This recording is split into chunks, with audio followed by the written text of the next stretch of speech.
if this hit, it's like from Gaming Bolt, 1.19 million subscribers. Tekken 8, 10 things we don't want from these guys. Also, is exactly 8 minutes long because that's how long you have to make a video to put mid-roll ads in. So that's the sign of a good quality video. But yeah, obviously, when people that are not a part of the knit community have opinions like this, it's always interesting to see what they say. Because let's see if these are things we don't want, guys. Let's see if these are things we don't want in the next game. Let's find out. Bandai Namco has finally announced Tekken 8, developed on Unreal Engine 5 and built from the ground up for the Xbox Series, PS5, and PC. Just so we know who to blame if this is a terrible video, this was who it was written by. This was the editor, and this is the voice, so you guys know where to send your complaints. It is not to me. It's crazy to think that Tekken 7 is over 7 years old at this point, coincidence or not, but there's a lot to hope for in the Top sequel. 1 block spamming. Firstly, there's a lot that we hope doesn't make it in. Let's look at 10 things we don't want to see in Tekken 8 and why. Poor netcode. Over the past few years, the demand for rollback netcode that's a good start. That's a good that's a good start. You know, you're right about that. We don't want poor netcode, all right?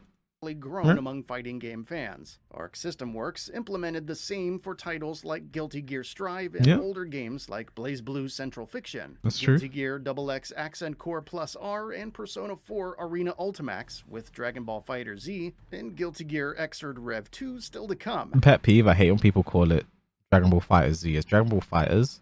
I said when people say Fighter Z, I have a little pet peeve about it, but you know, a lot of people get that wrong, so I'm not going to take points off for that. Even the controversial Street Fighter V hopped on the bandwagon and added rollback netcode, and Street Fighter VI is building its netcode from scratch to ensure the best experience.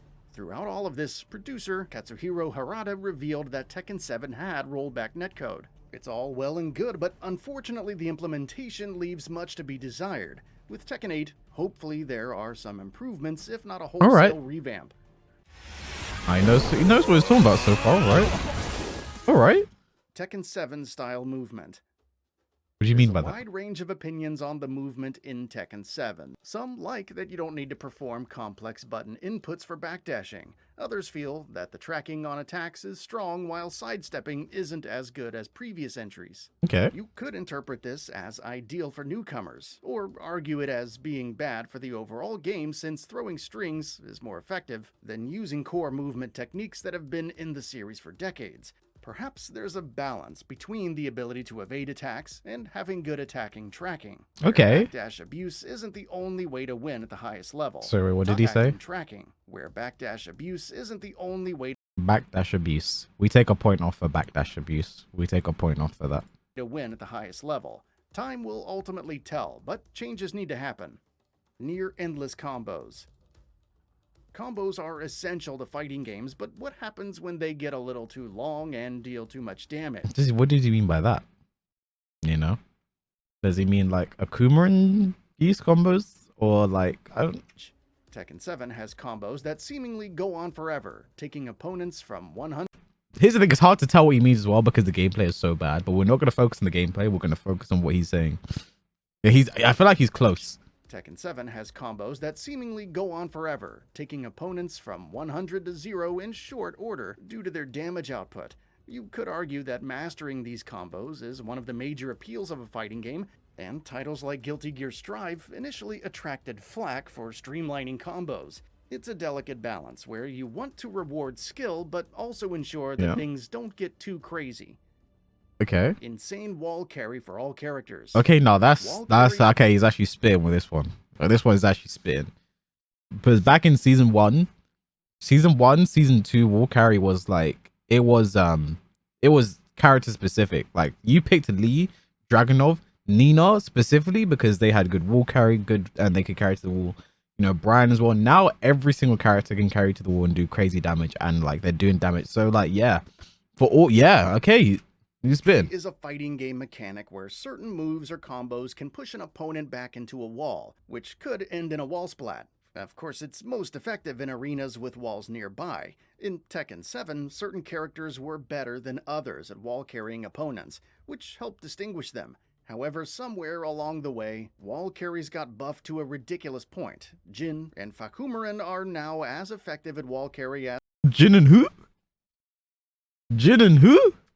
to a ridiculous point. Jin and Fakumaran are now as effective at Fakumaran. wall carry buffed to a ridiculous point. Jin and Fakumaran are now Fakumaran. as effective at carries got buffed to a ridiculous point. Jin and Fakumaran are now as effective at wall carry as Dragunov, Nina, and Leo. While one could argue that wall carry has been good since Season 1, it's only improved further, and the increased combo damage and generally small scale of stages has Also, it's weird to mention Fak in that, considering he is a newer character.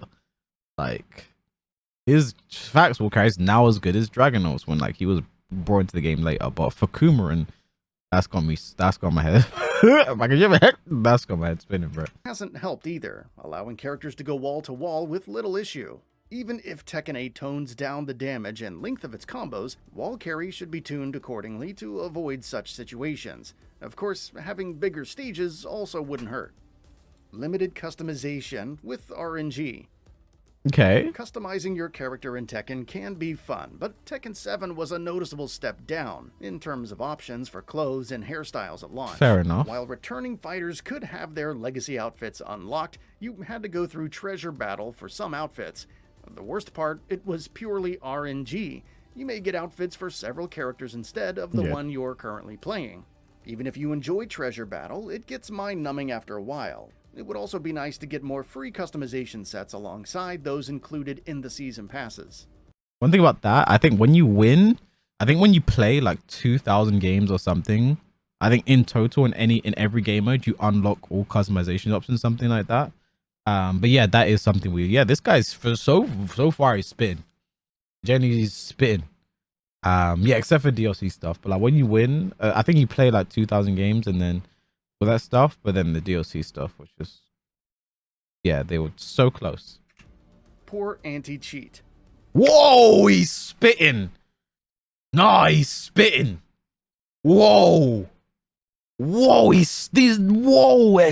Cheating ruins the integrity of any competitive multiplayer title, and fighting games are no exception. To that end, Tekken 7's anti-cheat leaves much to be desired. Content creator K-Wiss told VG247, Anti-cheat leaves much to be desired. Content creator K-Wiss told Also, why do people keep saying content creator K-Wiss? Can people stop saying that? I'm a competitive player. But also, wait, no, what? Who? Where am I? end, Tekken 7's anti-cheat leaves much to be desired.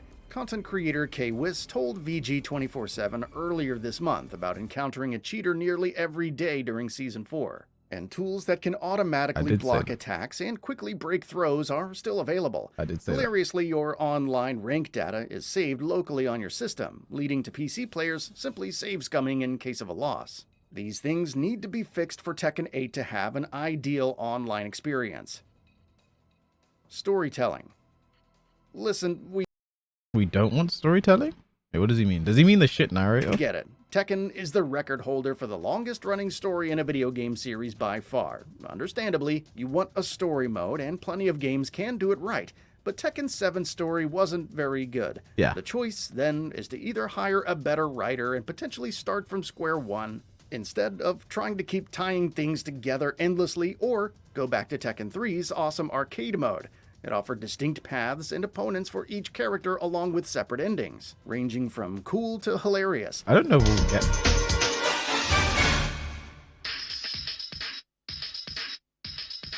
I miss these old endings though. While Bandai Namco no doubt wants to keep the Mishima saga going, as Tekken 8's announcement trailer showcased, it's probably better to go with a different story structure. Rage Arts. But that's a debatable one. Some people love them, some people hate them. But either way, Introduced in Tekken 7, not a bad Rage Arts option. are powerful moves that can disrupt your opponent mid-combo. They're only activated when at 25% health and can deal crazy amounts of damage depending on the player's health. It's a comeback mechanic and hilarious in how quickly it can turn the tide in a fight. While comeback mechanics are nothing new in fighting games, Rage Arts are excruciatingly drawn out rather than being snappy across the board. If they return, tuning the damage and making them a bit more challenging to perform would also be ideal. Fair enough. Frame counter DLC. Oh, I'm not gonna lie. For the most part, this guy's spitting. I gotta be honest. Because making frame data DLC. Whoa. Tekken caught a lot of negative feedback when it decided to make the frame counter into paid DLC. Not only because it was introduced several years Kuma into the El game's Riz. release, but because such I like a rage feature ups, but should tone be them down. free. Yeah, I can see that. I definitely see where they're coming from. But yeah, my guys, wait, I need to go back. Who was the writer again? So see, this guy's just a narrator, which is probably why he said Fukumaran. So he's Ravi Sinha. All right, Ravi, you're spitting. You're actually spitting. A lot of negative feedback when it decided to make the frame counter into paid DLC. Not only because it was introduced several years into the game's release, but because such a feature should be free, especially when it's vital to competitive play. Look at games like Guilty Gear Strive, which provided frame data for free, or even the upcoming Street Fighter 6, which completely revamps the original frame counter and includes it in the game. I mean, Harada said they said that they're not getting rid of rage. Like rage is still there. Heat did not replace rage. Other vital features behind a paywall is something that shouldn't happen again. Only Treasure Battle. Treasure Battle was a good enough concept.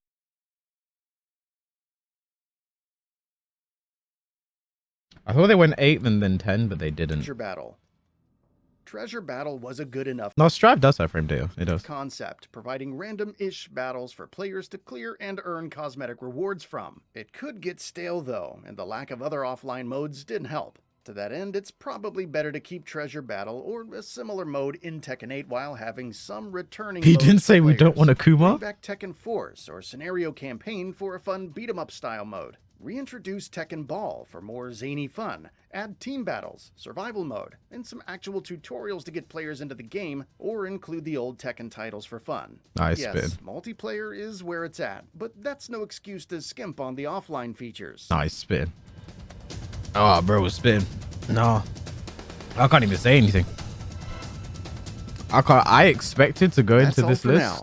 If you enjoy what you I expected to go into this list like them just saying like, oh, we don't want like, you know, blocks. He did say, what did he say, backdash spamming or something. That is a point off, but in general, nah, I actually spam with this one.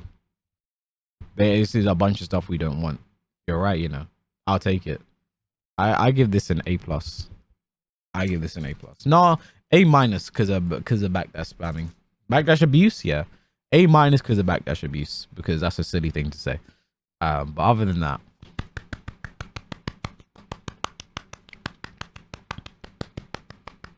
yeah, and Fakun. But here's the thing: there was a writer, and that's the thing. There was a writer and a narrator. That's the thing. 7 Series, PS5, and PC. So you have the writer who was writing it, and the guy narrating it was just reading off the script. So he was just like Fakumaran, you know. So no, A-. Could be a B+ for Fakumaran and backdash abuse, but I'll give it an A-.